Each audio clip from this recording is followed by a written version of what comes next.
حنفی حضرات پڑھتے ہیں جو دعائے میں اس پر کام جاتا ہوں. اللہم انا نستعینک ونستغفرک ونؤمن بک ونتوکل علیک.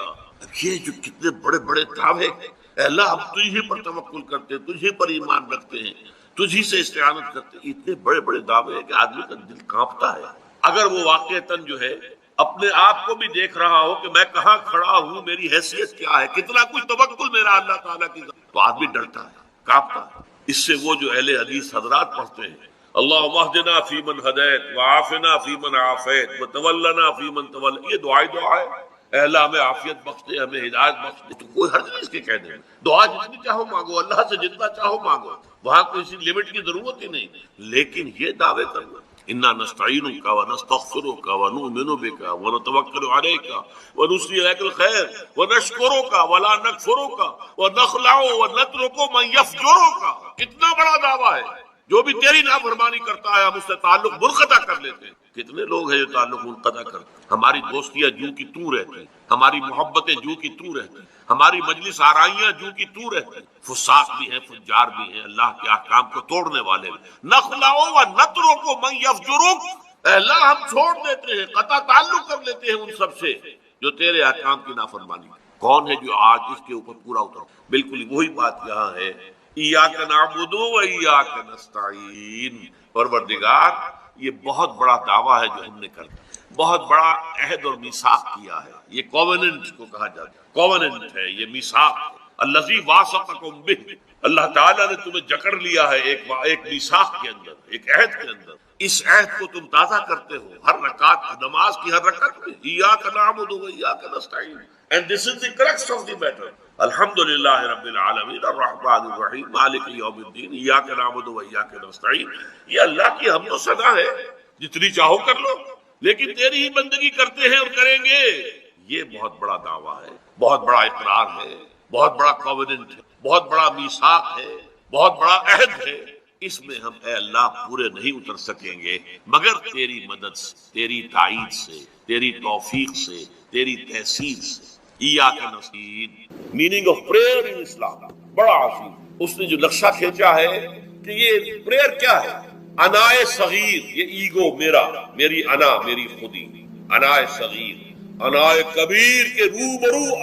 انائے کبیر اللہ، اننی انا اللہ لا الہ الا انا. یہ انا، انائے کبیر اللہ کی انا، وہ عظیم انا. اور یہ چھوٹی محدود. تو ہے محیط بے کرام، میں ہوں ذرا سی آپ، یا مجھے ہم کنار کر یا مجھے بے کنار کر. اقبال نے پتہ نہیں کس جگہ کس کیفیت میں ڈوب کر یہ شعر کہا ہے. اے اللہ تو ایک ایسے سمندر کے جس کا کنارہ ہی نہیں، اور میں چھوٹی سی ایک پانی کی ایک چھوٹی سی ندی ہوں. آپ جو اب کیا شکل ہے، یا تو مجھے اپنے آپ میں ملا لے تاکہ میں بھی ناپیدا کنار ہو جاؤں. دریائے سندھ کا پانی جب سمندر میں گر جاتا تو سمندر ہی بن جاتا، اور یا پھر مجھے بھی بے کنار کر دے، میری وجود کو بھی اتنی وسعت دے دے کہ کوئی کنارہ نہ. اب یہ کیا اس نے سمجھا، کیا کہا. لیکن میں نے وہی انائے کبیر انائے صغیر. ایک ہے نماز ہم پڑھ لیتے ہیں، آپ نے سارا پڑھ لیا، سارا تعدیل ارکان بھی کر لی، لیکن اگر آپ کا اللہ کے ساتھ ڈائریکٹ کمیونین اور ڈائریکٹ کمیونیکیشن قائم نہیں ہوا تو نماز، جس کو کہ کہا گیا کہ الصلاۃ معراج المومنین، جو قرب حضور کو حاصل ہوا معراج میں، وہ ایک بندہ مومن دنیا میں رہتے ہوئے حاصل کر سکتا ہے نماز. اگر اس کی روح جو ہے واقعتاً ہم کا نام ہو رہی ہو الحمدللہ رب العالمین الرحمن الرحیم مالک یوم الدین اہدنا الصراط المستقیم ایاک نعبد و ایاک. اگر ہم واقعتاً ایسے کہہ رہے ہوں کہ ہمیں احساس ہو کہ ہم اللہ کے حضور میں حاضر ہیں اور عرض کریں، سجدہ کریں، تو حدیث میں آتا ہے کہ ایسے محسوس ہو کہ گویا کہ میں نے اپنا سر اللہ کے قدموں میں رکھ دیا. یہ ہے نماز. اب جو گفتگو ہو رہی ہے یہ ہم کلامی ہے. الصلاۃ معراج المومنین، اہل ایمان کے حق میں یہ نماز جو ہے یہ معراج کی. لیکن یہ نماز کیسے نصیب ہوگی اگر روح سوئی ہوئی ہے، دبی ہوئی ہے، پسی ہوئی ہے، مزمحل ہے یا مردہ ہے؟ یہ نماز کیسے آ؟ چاہے آپ 5 وقت کی نماز پڑھ رہے ہو، چاہے آپ نے ہیبٹ بنا لیا ہو نماز کو، چاہے کچھ بھی ہو گیا ہو، لیکن یہ کہ جب تک وہ روح بیدار نہ ہو، جب تک ہم کلامی نہ ہو. افلاک سے آتا ہے نالوں کا جواب آخر، اٹھتے ہیں حجاب آخر، کرتے ہیں خطاب آخر.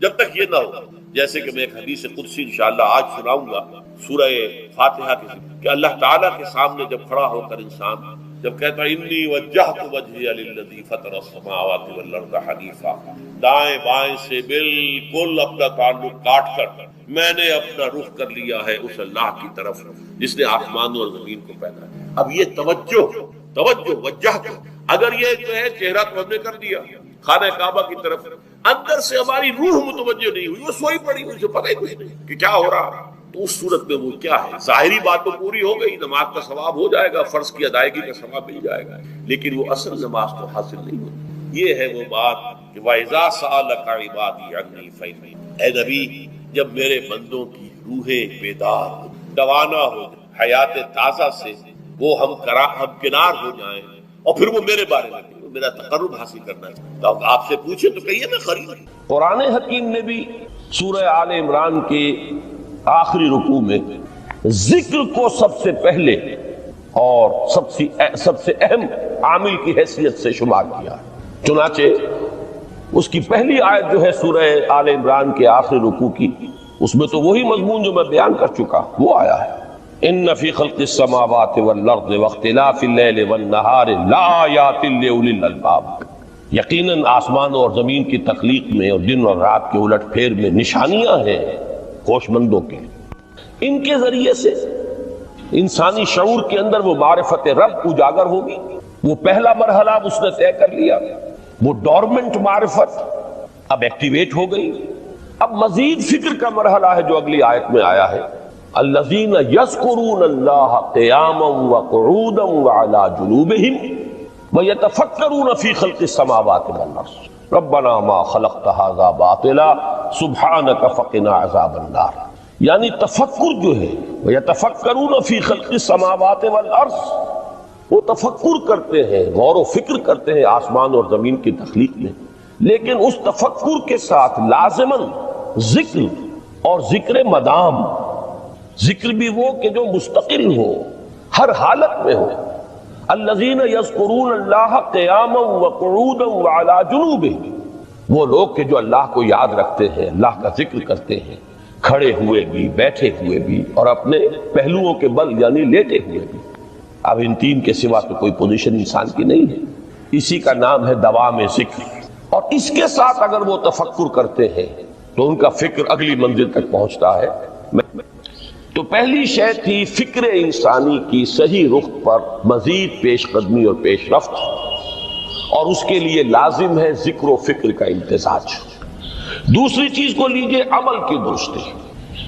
اس عمل کی درستی کے لیے اللہ تعالیٰ کے ساتھ ایک گہرے تعلق کی ضرورت ہے، اس لیے کہ صبر کی بحث میں یہ مضامین شاید آپ کے سامنے آ گئے ہو کہ صبر، جہاں مصیبت پر صبر ہوتا ہے، تکلیف پر صبر ہوتا ہے، اللہ کے احکام پر جمنا یہ بھی صبر ہے، نفس کی خواہشات کی باغ کو تھام کر رکھنا، کھینچ کر رکھنا یہ بھی صبر ہے، اور استقامت کسی شے پر قائم رہنا یہ بھی صبر ہے۔ تو عمل صحیح پر استقامت کے لیے وَاصْبِرْ وَمَا صَبْرُكَ إِلَّا بِاللَّهِ، اس صبر کی سب سے اہم جو بنیاد ہے، اس کا جو سب سے بڑا ذریعہ ہے، اس کا جو سب سے بڑا سہارا ہے، وَمَا صَبْرُكَ إِلَّا بِاللَّهِ، اس کے لیے ضرورت ہے ایک گہرے تعلق کی کہ اللہ کے ساتھ ایک ایسا تعلق برقرار رہے جو نہ صرف گہرا ہو بلکہ دائم و قائم، مسلسل۔ ذرا ذہول ہوگا تعلق مع اللہ میں، ذرا کمی آئے گی، شیطان کا وار کاری ہو جائے گا۔ اسی کو حضور نے حدیث میں یوں تعبیر کیا ہے تمثیلاً کہ جو دل اللہ کی یاد سے غافل ہے، اس پر فارسی کا وہ مقولہ بھی ہے کہ خانہ خالی را دیو میں گیرت، گھر خالی رہے تو جنات اس پر دیو جو ہے آ کر قبضہ جما لیتے ہیں۔ تو خانہ قلب جو ہے اگر یاد خدا بندی سے خالی ہو گیا تو شیطان ابلیس لعین اپنی تھوتنی ٹکا دیتا ہے۔ یہ لفظ آتا ہے سور کے منہ کے لیے تھوتنی، جس طرح اس کا نکلا ہوا سا منہ ہوتا ہے آگے، تو یہ لفظ استعمال کیا گیا کہ وہ اپنی تھوتنی انسان کے دل پر جما کر اور پھوکے مارنی شروع کر دیتا ہے۔ تو شیطان کو موقع ہی تب ملتا ہے جب انسان کے تعلق مع اللہ کے اندر کمی، وہ خانہ بالکل خالی ہو گیا ہو یا اتنا ضعیف ہو گیا ہو کہ کل عدم ہو جائے، گویا کہ نہیں۔ تیسری چیز کی طرف آئیے، روحانی ترقی۔ روحانی ترقی کے لیے میں ایک اصطلاح کے سامنے لا رہا ہوں، اس سے مراد کیا ہے؟ روحانی ترقی کے لیے ہماری دینی اصطلاح ہے تقرب الی اللہ، اللہ سے قریب تر ہوتے چلے جانا۔ اس پر میرا ایک کتابچہ بھی ہے، تقرب الی اللہ کے 2 مدارج، 2 درجے، جو در حقیقت ایک حدیث نبوی علیہ الصلوۃ والسلام ہی پر مبنی ہے کہ حضور نے ایک درجہ قرار دیا ہے تقرب بالفرائض، فرائض کے ذریعے سے انسان اللہ کا قرب حاصل کرے۔ ایک ہے تقرب بالنوافل، نوافل کے ذریعے سے اللہ کا قرب حاصل کرے۔ ان میں کیا نسبت و تناسب ہے، اہمیت کے اعتبار سے کون بڑھ کر ہے، بلندی کے اعتبار سے کون بڑھ کر ہے، یہ تمام مسائل میں نے اپنی اس تقریر میں بیان کیے تھے جو اس کتاب میں شائع ہوئی ہے۔ اس وقت میں اس کی تفصیل میں نہیں جا رہا، صرف یہ تذکرہ اس لیے کر رہا ہوں کہ جن کو بھی خواہش ہو جائے وہ اس کا مطالعہ کرے۔ ہماری اس وقت کی گفتگو سے وہ کتابچہ اس جگہ پر منسلک ہوگا۔ تو تقرب الی اللہ، یہ تقرب کوئی فزیکل فینومینن نہیں ہے، جسمانی یا مادی مسئلہ نہیں ہے۔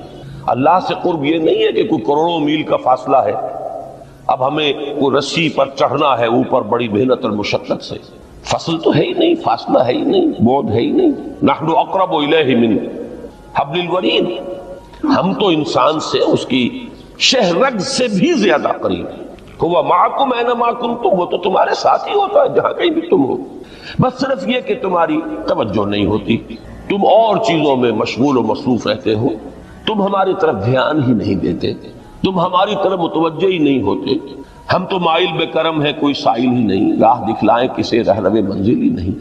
انسان جب متوجہ ہو جاتا ہے اور بڑھتا ہے، آگے پیش قدمی کرتا ہے روحانی اعتبار سے، تو یہ ہے در حقیقت تقرب الی اللہ، اور اسی کو ہم کہیں گے روحانی ترقی۔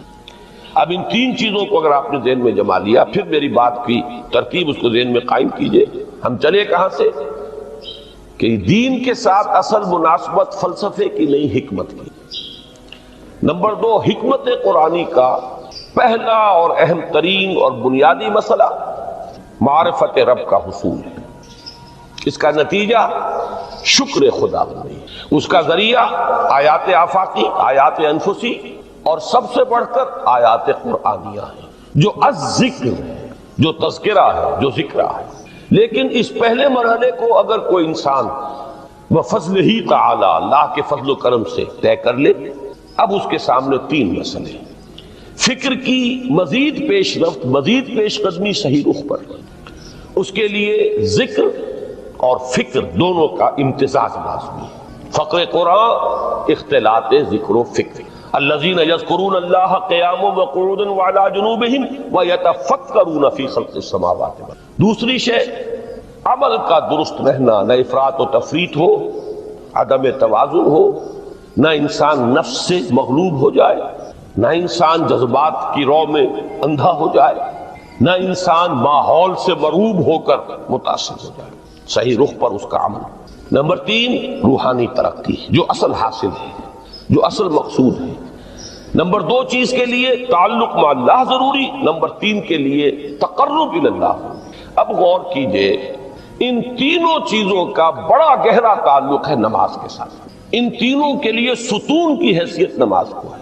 لہذا ایمان کے بعد یا معرفت رب کے بعد حکمت دین کا اہم ترین مسئلہ نماز، صلاۃ، اس لیے کہ ایک طرف یہ انسان کو اللہ کے ساتھ ایک گہرے تعلق کا ذریعہ فراہم کرتی ہے۔ اپنے تمام مصروفیات میں سے، ان مشغولیتوں میں جن میں گم ہونے کا خدشہ ہوتا ہے، نکلو۔ 24 گھنٹے کے معمولات میں سے کم 5 مرتبہ تو لازماً نکلو، اور اپنے آپ کو ذرا، اپنے حواس کو بھی، اپنی باطنی کیفیات کو بھی ذرا تازہ کرو۔ اگر کوئی گندگی، نجاست، کسی طرح کی ناپاکی کا کوئی معاملہ ہے، طہارت حاصل کرو۔ طہارت سے تمہارے اندر روح کو بھی بالیدگی ہوگی، تمہارے حواس بھی تازہ ہوں گے، تم گویا کہ بحیثیت کل تمہاری ہستی چاق و چوبند ہو جائے گی۔ وہ کسل، وہ سستیاں، وہ جو ایک کثافتیں ہوتی ہیں ان سب سے نجات حاصل کرو، اور اب اپنے رب کے حضور میں کھڑے ہو جاؤ، اس کے ساتھ اپنا عہد بھی تازہ کرو، اس کی اہم صفات کو بھی اپنے ذہن میں پھر مستحضر کرو۔ یہی وجہ ہے، دیکھیے میں نے جو آیات آپ کو شروع میں سنائی تھی، سورہ لقمان کی 2 آیتیں، پہلی آیت میں اس کا ترجمہ کر چکا، دوسری آیت وَلَقَدْ وَإِذْ قَالَ لُقْمَانُ لِابْنِهِ وَهُوَ يَعِظُهُ يَا بُنَيَّ لَا تُشْرِكْ بِاللَّهِ إِنَّ الشِّرْكَ لَظُلْمٌ عَظِيمٌ۔ اس کے بعد درمیان میں کچھ مضمون آ کر پھر وہ آیہ مبارکہ آئی، یا بنی اقم الصلاۃ وامر بالمعروف وانہی عن المنکر واصبر علی ما اصابک۔ گویا کہ اہم ترین چیز، بنیادی ترین چیز، اللہ کو محض پہچان لینا کافی نہیں ہے، یاد رکھنا ضروری ہے۔ اللہ یاد رہے گا تو فکر صحیح آگے بڑھے گا، اللہ یاد رہے گا اور اس کے ساتھ ایک گہرا تعلق جو ہے برقرار رہے گا تو عمل درست رہے گا۔ بالکل یہی بات سورہ طٰہٰ میں جو پہلی وحی حضرت موسیٰ علیہ السلام پر ہوئی اور پہلا مخاطبہ ہے، چونکہ حضرت موسیٰ کو یہ انبیاء کرام کے مقدس گروہ میں ایک امتیازی حیثیت حاصل ہے کہ ان سے براہ راست گفتگو ہوئی ہے، اگرچہ صرف ایک پردہ تھا، اوٹ من ورائے حجاب گفتگو ہوئی ہے، لیکن یہ کہ کوئی فرشتے کا درمیانی جو ہے وہ لنک نہیں تھا، براہ راست اللہ تعالیٰ نے حضرت موسیٰ علیہ السلام سے کلام فرمایا۔ کلم اللہ موسیٰ تکلیما، موسیٰ سے تو اللہ نے کلام فرمایا جیسے کہ کلام کیا جاتا ہے۔ تو پہلا مخاطبہ ہے، یہ پہلا مکالمہ ہے، پہلی وحی کہیے، اسی میں یہ الفاظ بھی موجود ہیں، اننی انا اللہ لا الہ الا انا فاعبدنی واقم الصلاۃ لذکری۔ یہ گویا کہ حکمت قرآنی کا ایک بہت بڑا خزانہ ہے یہ آیت مبارکہ، کہ خود حضرت موسیٰ علیہ السلام کو جو ہدایت دی جا رہی ہے، میں ہوں، میں اللہ، اننی انا اللہ لا الہ الا انا، میرے سوا کوئی معبود نہیں، فاعبدنی، بس میری بندگی، میری عبادت، میری پرستش، میری محبت، اس کو اختیار کرو۔ وَأَقِمِ الصَّلَاةَ لِذِكْرِي، اور نماز کو قائم رکھو میری یاد کے لیے۔ بلکہ اسی سلسلہ کلام میں آگے چل کر سورہ طٰہٰ میں آتا ہے، کافی گفت و شنید کے بعد جب حضرت موسیٰ نے کچھ معذرت بھی کی، کچھ دعائیں بھی کی، اللہ نے ایک دعا قبول بھی کی کہ ان کے بھائی کو بھی شریک کر دیا، حضرت ہارون کو بھی۔ اس کے بعد پھر جب فرمایا کہ اب جاؤ فرعون کی طرف، تو اس میں فرمایا وَلَا تَنِيَا فِي ذِكْرِي، اور دیکھنا یہ جو عظیم مشن تمہارے کندھے پر آ گیا ہے، بڑا بھاری اور کٹھن ایک فرض ہے جو تم پر عائد ہو گیا ہے، اس کے لیے سب سے بڑی تمہارے پاس جو قوت کا ذریعہ ہے وہ نماز ہے۔ اقیم فَلَا تَنِيَا عَن ذِكْرِي، میری یاد میں کبھی غفلت نہ کرنا، اس میں کبھی کوئی کمی نہ آنے دینا۔ جیسا کہ میں نے عرض کیا تھا کہ جیسے ہی وہ تعلق جو ہے کمزور پڑتا ہے یا منقطع ہو جائے معاذ اللہ، تو پھر انسان گویا کہ شیطان کے لیے ایک لقمہ تر بن جاتا ہے۔ اب آپ غور کیجئے، تیسری شے تقرب الی اللہ، اس کے حوالے سے بھی جو فرائض اور نوافل کی بات ہے اس کو اس وقت ذہن سے نکال کر یہ سمجھیے کہ اس میں نماز کا کیا مقام ہے، اس لیے کہ نماز فرض بھی ہے، نماز نفل بھی ہے، وہ تو ان دونوں میں شریک ہو جائے گا۔ اب اس کو لفظ صلاۃ کے حوالے سے آپ ان دونوں چیزوں کو سمجھیے۔ صاد لام واو یا یہ چونکہ حروف علت ایک دوسرے سے بدلتے رہتے ہیں، یہ جو مادہ ہے اس کی جو خالص لغوی اصل ہے، جو خالص عربی زبان میں اس کا بنیادی مفہوم ہے، وہ آگ جلانا یا آگ تاپنا یا آگ سینکنا، حرارت حاصل کرنا۔ لہذا بار بار آتا ہے جہنم کے ذکر میں، اسلوہا، اب جلو اس میں، تاپو اس کو، یہ سینکے گی تمہیں۔ بلکہ تفتلون کا لفظ آیا ہے حضرت موسیٰ کے کلام میں، جب وہ گئے تھے کوہ طور پر، جب پہنچ گئے تو تھے آگ تک کی تلاش میں، لعلکم تفتلون، تو اپنے اہل خانہ سے یہی کہا تھا کہ مجھے کہیں وہ روشنی نظر آ رہی ہے، غالباً کوئی وہاں سے آگ مل سکے گی، ورنہ یہ کہ کوئی رہنمائی کو رستہ مجھے مل سکے گا، میں وہ آگ لے آؤں گا، کوئی چنگاری وہاں سے لے آؤں، لعلکم تفتلون، تاکہ تم، اب یہ اصطلاح در حقیقت باب افتعال ہے، اور یہ تے یہاں پر توئے کی شکل اختیار کر گئی، تا نے توبن کی صورت اختیار کی، صاد کی وجہ سے۔ بہرحال اس کا سب سے بنیادی مفہوم جو ہے وہ ہے تاپنا، سکائی حاصل کرنا، حرارت۔ اس کے حوالے سے سمجھ لیجئے کہ سب سے بنیادی تعلق اس کا جو ہے وہ روح کے ساتھ ہے۔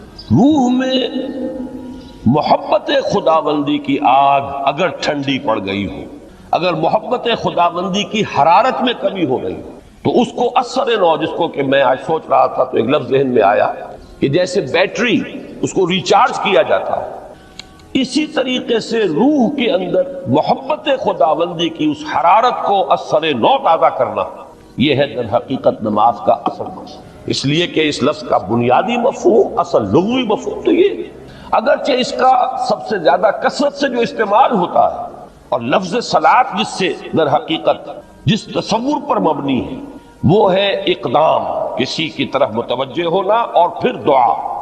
صلاۃ کا سب سے قریبی مفہوم لفظی جب بیان کیا جائے گا، اس سے مراد، اس کے معنی، تو دعا اس میں اہم ترین ہے۔ کسی کی طرف توجہ کرنا، مناجات کرنا، گفتگو کرنا، مخاطبہ، مکالمہ، دعا، یہ در حقیقت صلاۃ کا سب سے بڑا اصطلاحی مفہوم ہے۔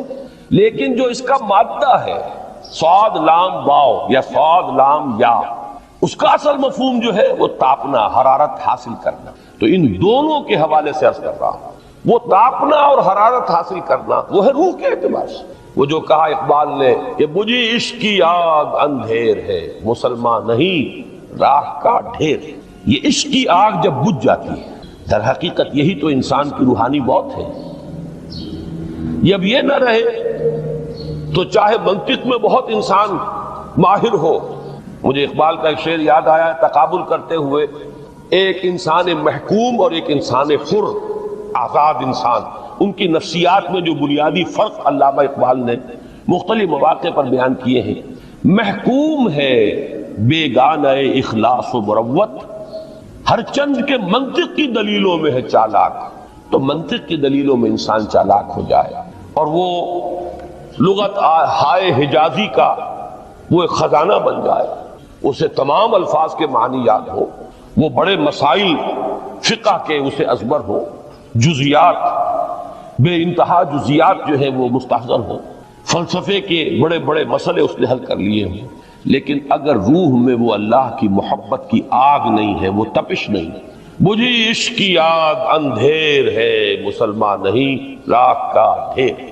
اسی کے حوالے سے آج مجھے یاد آیا تھا کہ وہ جو بڑی سادہ سی ایک نظم ہے، اللہ تعالیٰ سے دعا یا رب دل مسلم کو وہ زندہ تمنا دے، اس میں بھی جو الفاظ آئے ہیں، جو روح کو گرما دے اور قلب کو تڑپا دے، یہ ہے اصل جو مقصود ہے نماز کا۔ اور یہی وہ چیز ہے جیسا کہ میں نے عرض کیا تھا کہ نگاہوں سے اوجھل، یہ پہلو سامنے ہے ہی نہیں، دوسرا پہلو سامنے ہے اور وہ بھی میرے نزدیک بہت اہم ہے، بہت بنیادی ہے، اس میں کوئی شک نہیں، لیکن یہ ہے بلند ترین منزل کہ تقرب الی اللہ۔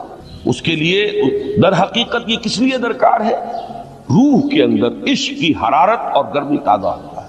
بسا اوقات یہ اندر دب جاتی ہے، جیسے انگارہ ہوتا ہے آگ کا، اس کے اوپر خاک اور راکھ آ جاتی ہے، اندر کچھ ہوتی ہے۔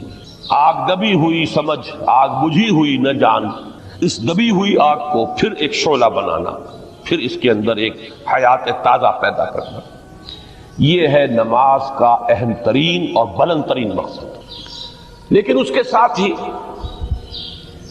اس نماز میں ذکر ہونا، اس کا یہ ذکر ہے، اور ذکر کی جب میں فہرست بیان کیا کرتا ہوں بہت سے حضرات کے سامنے ہوگا کہ ذکر کا در حقیقت مفہوم ہے استحضار اللہ فی القلب۔ ہمارے ہاں غلطی سے جو ذرائع ذکر ہے انہیں ذکر قرار دے دیا گیا ہے۔ نماز ذکر نہیں ہے، نماز ذکر کا ذریعہ ہے۔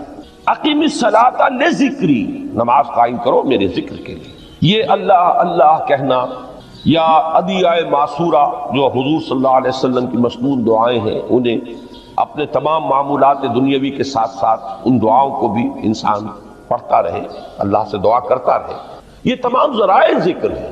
سبحان اللہ الحمدللہ الحمدللہ، اس کا آپ ورد کیجئے، یہ بھی ذریعہ ذکر ہے۔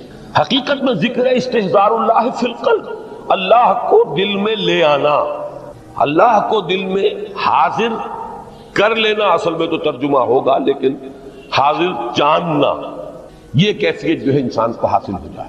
اب اس کے حوالے سے ذرا بات سمجھیے کہ ایک تو میں عرض کر چکا ہوں مجسم ذکر تو قرآن ہے، لہذا ذکر کی فہرست جب آپ کریں گے ذرائع ذکر تو ان میں سب سے پہلے قرآن آئے گا، اس لیے کہ وہ ہماری حکمت کے پہلے مسئلے کو حل کر رہا ہے، بنیادی مسئلہ، اہم ترین مسئلہ۔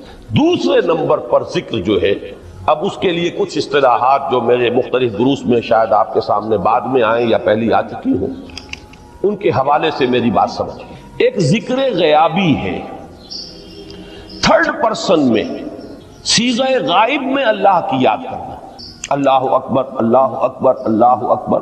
ابھی اللہ اکبر جو ہے یہ جملہ اسمیہ خبریہ ہے، ایک حقیقت کی تکرار آپ کر رہے ہیں، اللہ سب سے بڑا ہے، اللہ سب سے بڑا ہے، سبحان اللہ سبحان اللہ سبحان اللہ۔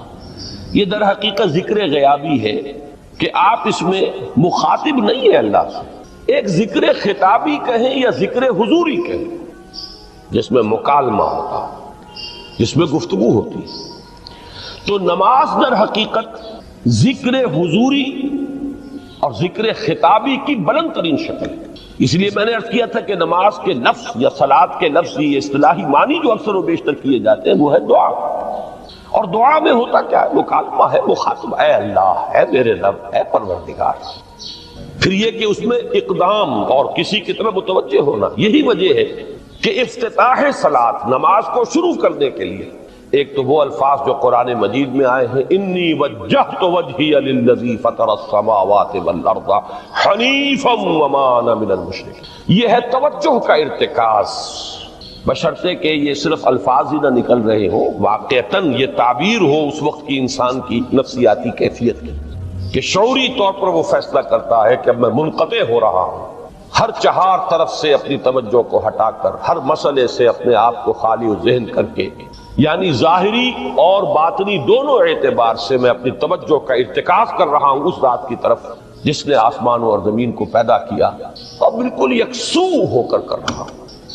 انی وجہت وجہی للذی فطر السماوات والارض حنیفا وما انا من المشرکین۔ اور دوسری وہ جو دعا جس سے ہم افتتاح کرتے ہیں اپنی نماز کا، دیکھیں اس میں خطاب کا کس قدر اہتمام، وہاں سبحان اللہ نہیں ہے، سبحانک اللہم، پاک ہے تو اے رب ہمارے، وبحمدک وتبارک اسمک وتعالی جدک۔ اب آپ غور کر رہے ہیں، یہ ہے خاطب، براہ راست مخاطب ہونا ہو رہی ہے۔ تو سب سے پہلی بات تو یہ ہوئی کہ ذکر کی ایک شکل ہے ذکر غیابی، دوسری ذکر حضوری، اور ذکر حضوری یا ذکر خطابی کی بلند ترین منزل، بلند ترین اس کا ذریعہ نماز۔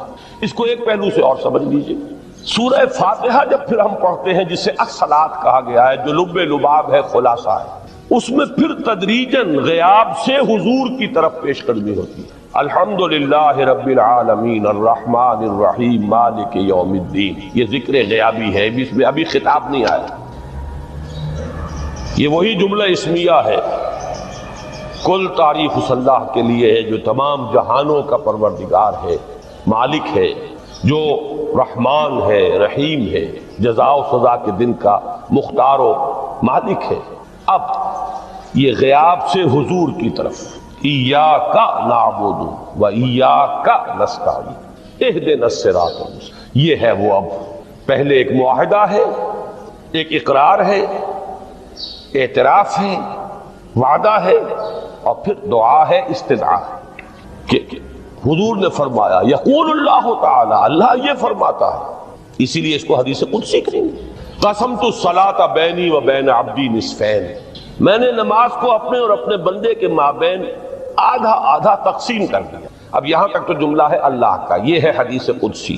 اب آگے جو ہے نریشن اس کی جو ہے حضور صلی اللہ علیہ وسلم کی جانب سے ہے، یعنی خبر دے رہے ہیں اللہ کی طرف سے ہی۔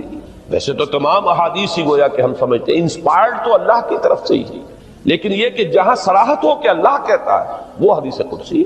تو یقول اللہ تعالی قسمت الصلاۃ بینی و بین عبدی نصفین، یہاں تک تو حدیث قدسی۔ اب دوسری عام حدیث ہے، اذا قال العبد الحمد للہ رب العالمین یقول اللہ تعالی حمدنی عبدی، جب بندہ کہتا ہے الحمد للہ رب العالمین، پروردگار کہتا ہے میرے بندے نے میری حمد کی۔ جب بندہ کہتا ہے الرحمن الرحیم، پروردگار فرماتا ہے ثنا علی عبدی، میرے بندے نے میری ثنا کی، بڑی تعریف کی۔ جب بندہ کہتا ہے مالک یوم الدین، اللہ فرماتا ہے مجدنی عبدی، میرے بندے نے میری بڑی بزرگی بیان کی ہے، تمجید کی ہے۔ پھر جب بندہ کہتا ہے ایاک نعبد و ایاک نستعین، اللہ فرماتا ہے ھذا ما بینی و بین عبدی ولعبدی ما سأل، یہ ہے میرے اور میرے بندے کے درمیان۔ یہ تو معاہدہ ہے نا، معاہدے میں تو دو فریق جکڑے جاتے ہیں، بند جاتے ہیں، یہ میرے اور میرے بندے کے درمیان ہے، اور میرے بندے نے جو طلب کیا میں نے دیا، اس لیے کہ اس میں طلب بھی تو ہے، ایاک نستعین، تیری مدد چاہتے ہیں، یہ طلب ہے۔ اسی کی شرح ہے جو اب آخری 3 آیتیں ہیں، پروردگار ہم تیری مدد چاہتے ہیں، پروردگار ہم تیری ہی بندگی کرتے ہیں اور کریں گے، اور تیری ہی مدد چاہتے ہیں، چاہیں گے۔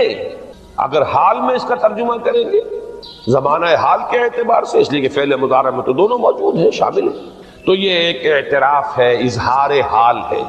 اللہ کرے کہ وہ واقعتاً صحیح اظہار حال ہو، ہم واقعی اللہ کی بندگی کرتے ہوئے یہ کہیں کہ ایاک نعبد، ورنہ اگر ہماری اصل صورتحال سے وہ مطابقت نہ رکھتا ہو تو پھر تو ایک طرح کا جھوٹ ہو جائے گا، غلط بیانی ہو جائے گی۔ ایاک نعبد، تیری ہی بندگی کرتے ہیں اور مستقبل میں کیجئے، کریں گے، یہ ہے عہد۔ تیری ہی مدد چاہتے ہیں، تجھی سے مدد طلب کرتے ہیں، تجھی سے مدد چاہتے رہیں گے۔ اس کے لیے فرمایا وَلِعَبْدِ مَا سَأَلَ، اور پھر اس کے بعد وہ استدعا ہے اهدنا الصراط المستقیم صراط الذین انعمت علیہم غیر المغضوب علیہم ولا الضالین۔ اس حدیث میں اس کو ایک ہی جملے کو لیا گیا ہے، ایک ہی جملے کی حیثیت سے۔ جب بندہ یہ کہتا ہے تو اللہ فرماتا ہے ھذا لعبدی ولعبدی ما سأل، یہ خالص میرے بندے کے لیے ہے۔ اس بندے نے ایک درخواست پیش کی ہے اور میں نے گرانٹ کی، وہ اپلیکیشن، وہ ریکویسٹ گرانٹڈ، ہم نے دے دی، ولعبدی ما سأل۔ یہ ہے اس کی تاثیر کا عالم، بشرطے کے معاملہ وہ شعور کے ساتھ، بشرطے کے مطابقت ہو ظاہر اور باطن کی، بشرطے کے مطابقت ہو قول اور فعل کی۔ تو اس کا اتنا اونچا مقام ہے کہ ایک ایک جملہ ادھر ادا ہوا، ادھر اللہ کی طرف سے ریسپانس مل رہی ہے۔ افلاک سے آتا ہے نالوں کا جواب آخر، اٹھتے ہیں حجاب آخر، کرتے ہیں خطاب آخر۔ یہ عربی زبان میں عمل اور فعل یہ دونوں الفاظ مترادف ہیں، تفعلون یفعلون، تعملون یعملون، لیکن ان دونوں میں فرق ہے۔ فعل کوئی بھی فعل ہے جو آپ سے سرزد ہو گیا، چاہے ارادی طور پر چاہے غیر ارادی طور پر۔ عمل وہ ہے جو ارادے کے تحت کیا جائے، جس میں جد و جہد ہو، جس میں محنت ہو، جس میں مشقت ہو۔ تو فعل اور عمل کے درمیان زمین و آسمان کا۔ عمل محنت چاہتا ہے، جد و جہد چاہتا ہے، سعی چاہتا ہے۔ اور صالح سے مراد کیا ہے؟ باصلاحیت، جس میں گرو کرنے کی صلاحیت ہو، صالح۔ اس عمل صالح جس سے کہ انسانی شخصیت نشو و نما پائے، اس کی انٹرنل پرسنالٹی، اقبال کے اصطلاح میں اس کی خودی، اس کی انا، اس کی ایگو، اس کی روحانی شخصیت ترقی پائے، نشو و نما پائے، بلندی پر جائے، اس مقام کو حاصل کرنے کی کوشش کرے کہ جس مقام پر اللہ نے انسان کو پیدا کیا۔ والتین والزیتون وطور سینین وھذا البلد الامین لقد خلقنا الانسان فی احسن تقویم، بہترین سطح پر پیدا، مسجود ملائک بنایا، اپنا خلیفہ قرار دیا۔ ثم رددناہ اسفل سافل، پھر نیچوں میں سب سے نیچے پھینک دی۔ فرشتے ہم سے اونچے، جنات بھی ہم سے اونچے، جنات کہاں کہاں تک جاتے ہیں؟ میرا یہ خیال ہے کہ کم سے کم سولر سسٹم تک تو جنات کی رسائی ہے، آگے ہے یا نہیں میں نہیں کہہ سکتا۔ لیکن یہ انسان اب محنت کرے گا۔ نیچے اگر پھینک دیا گیا تھا الا الذین آمنوا وعملوا الصالحات، جو ایمان لائیں گے اور نیک عمل کریں گے وہ پھر ریگین کر لیں گے اپنے اس مقام کو جس مقام پر انہیں اصلاً پیدا کیا گیا۔ اور جو لوگ اس مقام کو حاصل نہیں کر سکتے ان کے بارے میں قرآن کہتا ہے اولئک کالانعام، سورہ اعراف میں، یہ چوپایوں کے مانند ہیں، حیوانات ہیں، بل ہم اضل، بلکہ ان سے بھی گئے گزرے۔ کیوں؟ حیوان کو جس سطح پر پیدا کیا گیا اس پر اپنی زندگی گزار رہا ہے، اس سے اوپر کی کوئی صلاحیت دی ہی نہیں گئی۔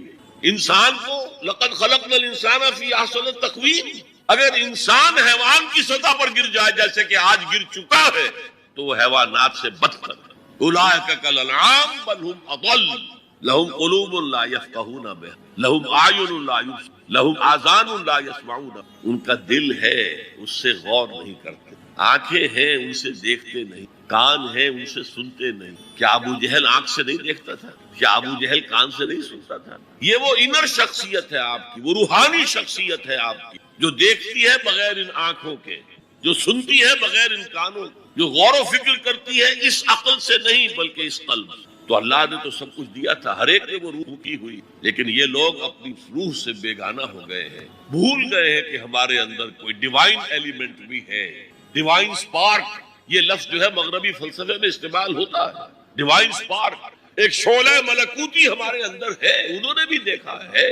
لیکن آج کا انسان خاص طور پر ڈارون کے نظریے کے پھیلاؤ کی، یہ نظریہ بایولوجی کے میدان کا نظریہ تھا اور بایولوجی کے میدان میں اسے تقریباً ریجیکٹ کیا جاتا ہے، لیکن سوشل سائنسز میں اس طرح پرمیٹ کر چکا ہے، سوشولوجی میں، سائیکالوجی میں اس طرح پرمیٹ کر گیا ہے کہ آج کا انسان اپنے آپ کو سوائے حیوان کے کچھ نہیں۔ یہ ہیومن ٹریجڈی سب سے اونچی ہے، وہ شرف جو اللہ نے عطا کیا تھا، وہ مقام اور مرتبہ جو اللہ نے عطا کیا تھا، اس سے انسان خود مستعفی ہو گئے۔ نتیجہ کیا نکلا ہے کہ جیسے ہم کہتے ہیں کہ گھوڑا اور گدھا، کیا فرق ہے؟ گھوڑا ذرا ریفائنڈ اینیمل ہے، تمکنت ہے اس میں، گدھا بیچارہ کورس اینیمل ہے، باقی فرق کیا ہے یہ بتا۔ اسی طرح انسان اور شمپینزی اور گوریلا میں کیا فرق ہے یہ بتائیں۔ عمل صالح جو ہے وہ اس لیے ہے، اور یہ بھی نوٹ کر لیجئے، جب یہ صورت اتری تو عمل صالح سے کیا مراد تھا؟ شریعت تو ابھی نازل ہی نہیں ہوئی، عمل صالح ایک ہی تھا، ان الذین قالوا ربنا اللہ ثم استقاموا، جنہوں نے کہا ہمارا رب اللہ ہے پھر جم گئے، چاہے مارا جا رہا ہے، چاہے دہکتے ہوئے انگاروں پر لٹایا جا رہا ہے۔ خباب بن الارت رضی اللہ تعالی عنہ لوہار تھے پیشے کے اعتبار، بلایا گیا، حضور پر ایمان لے آئے تھے، انگارے زمین پر بچھا دیے، دہکتے ہوئے انگارے، کہا اتارو کرتا، اتار دیا، لیٹ جاؤ، لیٹ گئے انگاروں کے، اس لیے کہ حضور کا حکم یہ تھا چاہے تمہارے ٹکڑے کر دیں، چاہے تمہیں بھون دیں، تم نے کوئی جوابی کارروائی نہیں۔ کفو ایدیکم، اپنے ہاتھ بندے رکھو۔ قرآن میں تو یہ کہیں جا کر سورہ نساء میں حکم آیا ہے، میں حکم تھا کہ اپنے ہاتھ روکے رکھو، مکے میں یہ حکم حضور نے، لہذا لیٹ گئے، پیٹھ کی کھال جلی، چربی پگھلی، اس سے وہ انگارے ٹھنڈے۔ ان الذین قالوا ربنا اللہ ثم استقاموا، پھر جم، یا صرف ایک عبادت دی گئی تھی، راتوں کو کھڑے رہا، یا ایھا المزمل قم اللیل الا نصفہ او انقص منہ او زد علیہ ورتل القرآن۔